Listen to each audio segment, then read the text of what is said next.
Hey YouTube, this is Autobots Aaron, and today's video is going to be a little different. I still have HeroClix stuff in the works, just unfortunately the last month has not been kind. Anyone who's on my Facebook, and I know there's still a few of you who do follow me regularly, and I do thank you guys for that, more on like Dungeons & Dragons stuff, will remember and have heard I ended up with COVID. So being out of work, I didn't have the money to spend on HeroClix, though that is still, like, I still want to do HeroClix videos. I actually want to do a HeroClix, basically a battle report. I want to do a 300-point game. I want to do a 500-point game. I want to go ballistic, and I want to do a 1,000-point game and post it on YouTube. I want to do stuff like that. I still want to do this. I have D&D stuff that I'm working on right now that hopefully here soon I should be able to start, like I've got a one-shot that I'm planning out. Yeah, just a bunch of stuff that I am working on. It's just haven't had the money and resources like I normally do to do all that. But today, something dawned on me that I thought, I want to put this out there to another community. I've been playing 40k, Warhammer 40k for about a year, Black Templars. Was playing Ultramarines for a little bit there, and sold those. And all this was even before I had COVID. This was like back in November I sold those. And then earlier today, me and a buddy got talking, and I kind of want to play Ultramarines again. But I thought I'd show this off just to show the scale of it and scope. I want to show you a commission that I'm working on for a friend of mine, as well as a growing though small, still a growing pile of shame. To start, you know, she wanted Custodes, and she went crazy. Yeah, we've got, I wish I had a better camera, or at least a camera that I could flip the image. So we'll do this. We've got, so over here is the Captain General. We've got Valerian and Alea and a Blade Champion. Yeah, so we have a bunch of stuff from the Shadow Throne. So the 5 sisters from the Shadow Throne box. She bought an extra box of sisters to go with it.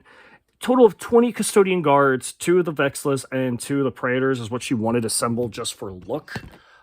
Perfectly okay with that. And that's not even half of what's here. We've got the Alaris Custodians, the sprues from the Shadow Throne box, and 6 additional boxes. Like, this is nuts. And again, I'm not even half, I think that might be sort of halfway through. I'm not even sure yet. We've got 2 boxes of the Veritas Praetors. I believe there's another box coming in. I'm not sure. Not 100. Keep in mind, I knew that there was going to be this many models, but once it came in hand, I did not realize the overall size of what I was working on. I do know, like, this isn't just stuff she's tacking on. This is stuff that's supposed to be there that just wasn't in stock and now is, and hey, we can get it. She wants one of the Shield Captain Dawn Eagle bikes, and then basically 4 and 4 of the weapon options, which I know isn't a lot, but it's there. We've got 4 boxes of Wardens. And now we're about halfway there. We're about halfway there. She had gotten, they sent her an extra Custodian Guard. I actually have plans for this, and I'm going to do something a little different, that once I start this, I'm going to do a little video series on kind of what I want to try to do. It's mostly going to be in paint, but I'm really going to screw with her list and add something of my own flavor that I prefer if I were playing Custodes, that I would prefer. So we'll go with that. But then we have, just make sure I can get everything out of here. Yep, those are those, and I believe these are those. So we have 2 more boxes of Custodian Guard from Forge World, 2 of the Sagittarium upgrades, and then 2 more boxes of Custodian Guards, 5 for the Pyrethite Spears, however you pronounce that, and the Adrestite spears. Again, however you pronounce those. And let's see here, we got a Telemon Dreadnought. Yeah, me and the group, like my immediate friends group that play 40k, we're not happy with her at all of this order. Mostly because it's just going in a case for like an army display, which is absolutely fine. Hey, to each their own, however they want to do their 40k. To each their own. I kind of want to kidnap these from her. Like, whenever we go over to play, I kind of want to pull these off the shelf and play a little bit of them. But we got the Telemon Dreadnought with 2 fists. Double-fisted. Shots in double fist. 2 things of the Venatari. These are the drop flyboys. Oof. And then we got 2 sets of Aquilin Terminators. And another thing of the Aquilin Terminators, but with fire pikes. And that is it for the commission itself. That is what's being worked on. I'll show updates like as I go. Like at some point, once everything's just like before priming, I want to show everything off. And then I want to show off like painted, what I'm working on. And again, I'll do a separate series for the specialties. She wants Shadow Keepers, which is perfectly fine. Shadow Keepers are actually the way I would go if I was running Custodes. This is, however, making me kind of want to play Custodes, just not in this amount. I still feel this is a little ridiculous on how much it was bought before the Codex has even dropped. But again, to each their own, right? To each their own. I feel like I'm missing things. Let's get these back in here. Now, where's my crap? Oh, there it is. So, as a Black Templars player, I currently am working on nothing. Having COVID, I had my entire army fully painted. Just showing off something that's just right here. My Storm Speeder Hammerstrike. I feel like I need to add a little bit of weight to this. Maybe do some late, because I have the old Templars upgrade kit. I'm thinking I might put a Templar symbol here. Maybe something on the sides. I don't know yet. A lot of my vehicles are still, they're finished, they're ready, they're tabletop ready, but I don't know, I just like adding to them like I did my Dreadnoughts and everything. So right now, my current backlog is I'm working on, a friend of ours gave me for Christmas the Space Marine Landspeeder Storm, and I mean, this thing's old. What was the year that they put this one out? 2012 is when this particular one was released. This is almost 10 years old. That's hilarious. And just now seeing the light of day. It spins. I'm actually, I've read into this, and as a predominantly Primaris player, I kind of want to grab a thing of scouts and run scouts with this. Let me know. I know there's mixed feelings about the overall Primaris line and Primaris play, but put in the comments for the 40k players out there that do watch this, put in the comments a thing of scouts with this. Would that actually be a viable, like, competitive choice? Or would it just be more of a fun, like, okay, now my opponent has to deal with all this that I'm just shoving into their face as cannon fodder while I move up the field with everything else? I kind of want to know in the comments. I kind of want to know in the comments. We've got... Now we move on to the actual stuff that's, like, backlog for me.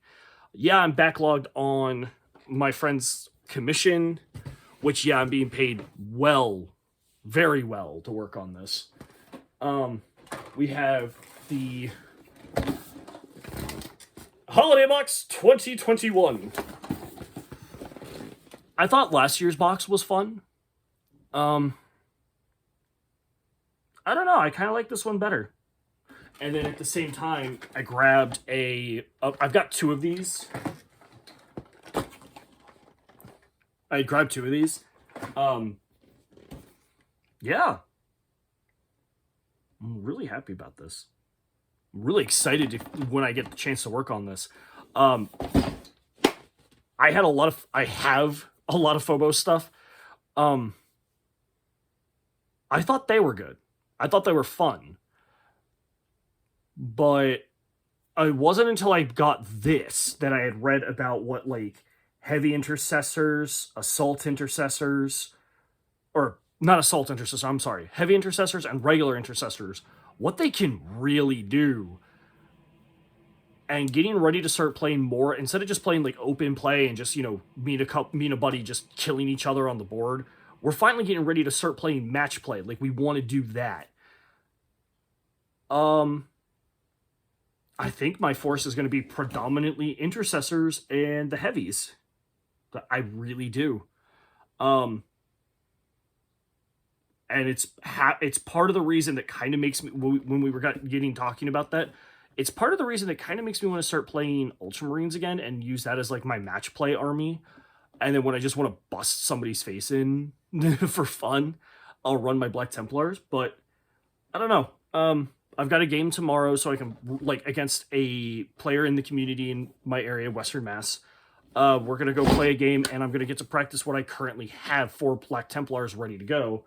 And then the last thing I have currently in my hands is a box of Sword Brethren.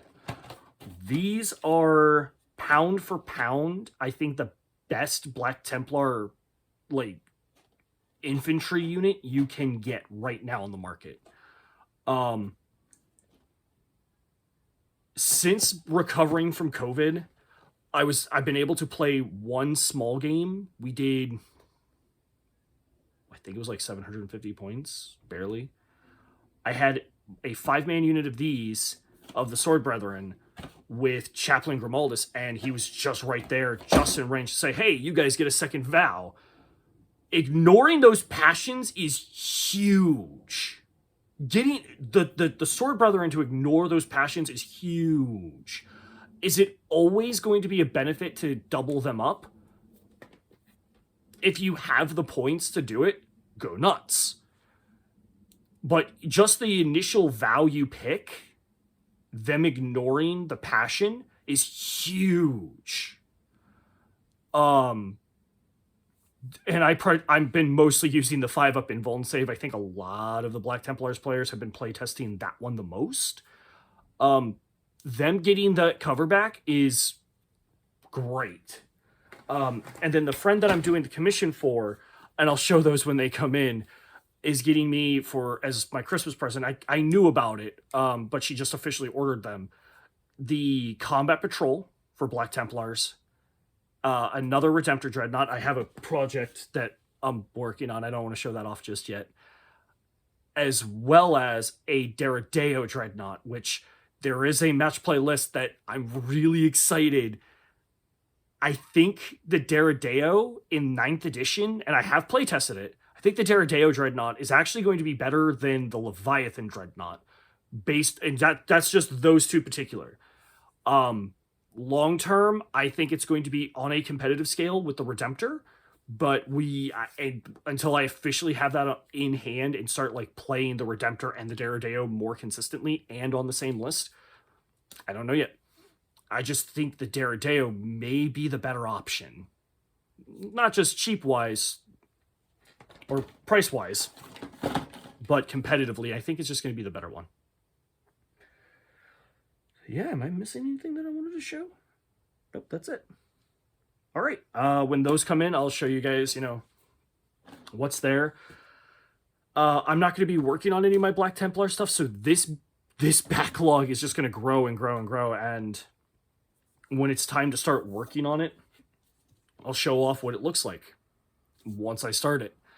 I'll be focusing on these Custodes, and we'll go from there. And I've got Necrons that I still need to paint, and I'm hoping to start some Thousand Suns, mostly because of my enjoyment of Magnus the Red from text-to-speech device. Don't yell at me, I just actually find the series to be that comedic show that I need in my life. And Magnus is hilarious. So I think I'm going to play Magnus as silly as possible and run him as closely accurate to text-to-speech device as possible, just for the giggles, and making my opponents just, forehead palm. And just looking at me like, can we play for real now? Nope. Because I want to have fun. That's the point of the game. So yeah, I'll see you guys later. And there's another project that I'm working on that I don't want to show off yet, because I know the friend that I'm working on these for watches my videos. Have a good one. I'll see you guys in the next video.